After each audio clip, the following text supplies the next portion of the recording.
Benji here. You haven't met him before. He's my best friend. Good boy. Very obedient, all that sort of thing.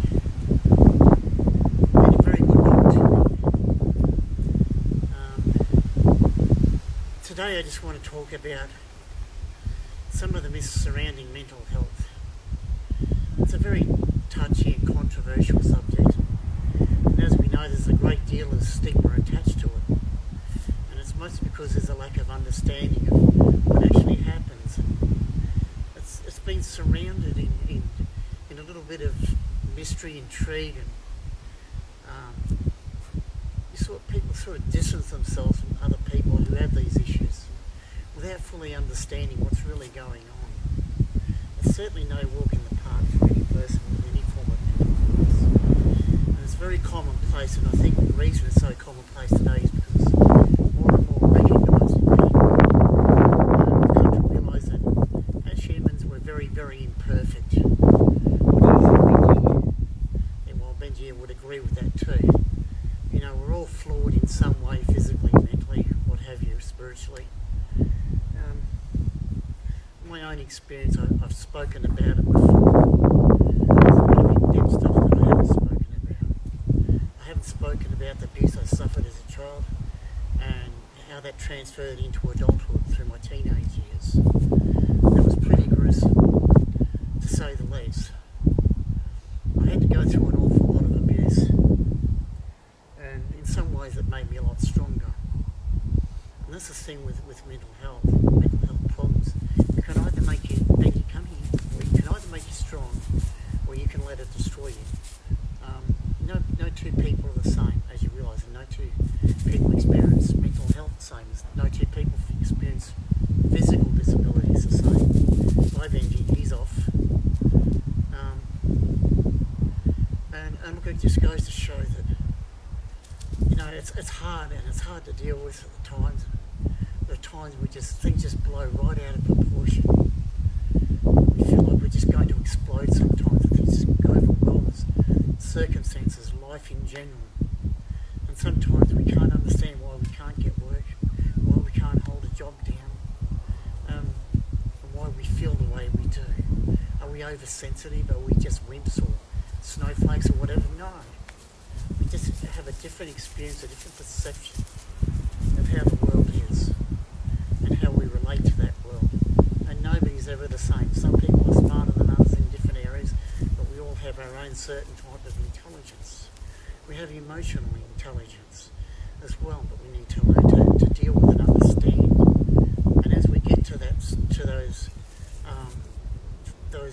walls in our life, those objects that stop us from moving forward, because it's a new challenge, and these are things that we need to learn about.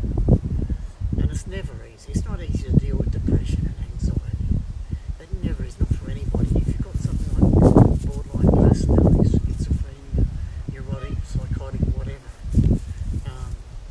it's never really easy, not for any of us.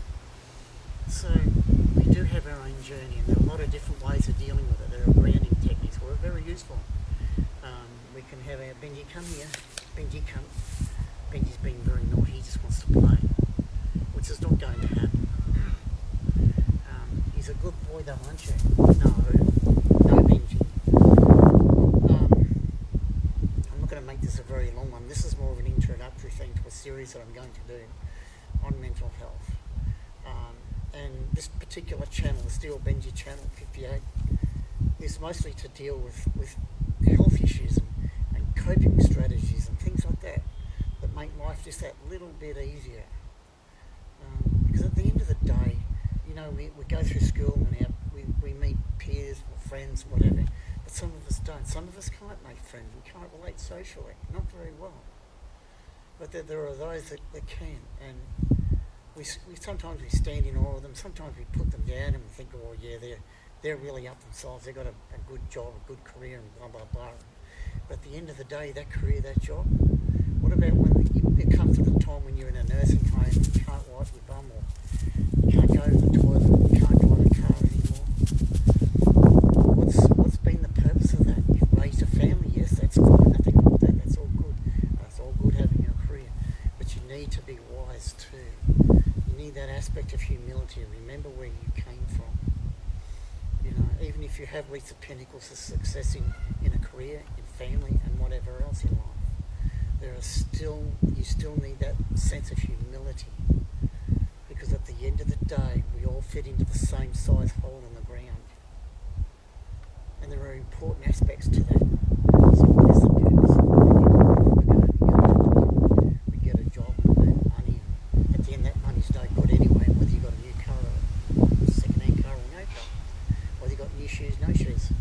What's the point of it anyway? You're still going to end up in that same size hole as the guy next to you, and the billionaire, like, you know, people like Steve Jobs and Bill Gates and all them, or the Rockefellers, for instance. At the end of the day, you still end up in that plot of dirt. But that's probably a negative aspect too. I mean, I'm not an atheist, as you probably all know. I believe in creationism, and that's my thing.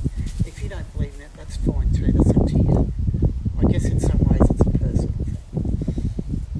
The object of this video, as I said, is an introductory to learning to cope with mental illness, understanding what it is not.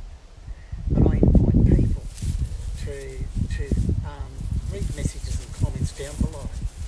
Tell me what you think, your experiences. What would you like me to talk about? Are there things that are really, really bugging you? Like I said earlier, why can't I make friends? Why can't I hold a job yet? Why do I freak out? Well, every time there's something that I can't handle, I feel like I want to slash my wrist. What can you do?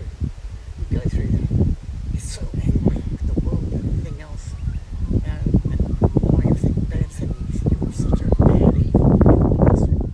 And you go and you slash your wrists in frustration. That's called self-harm, friends.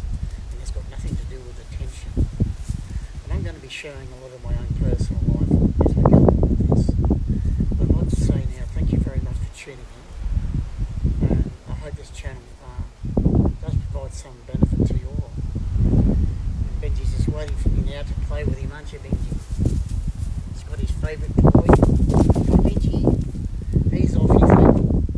So it's the toys. Everything's nice and simple. And that's the way we should have it too, isn't it? Keep things simple so that we don't have any real worries or any real cares. And there are ways of doing it too. And we're going to explore that on this channel. So thanks again for tuning in.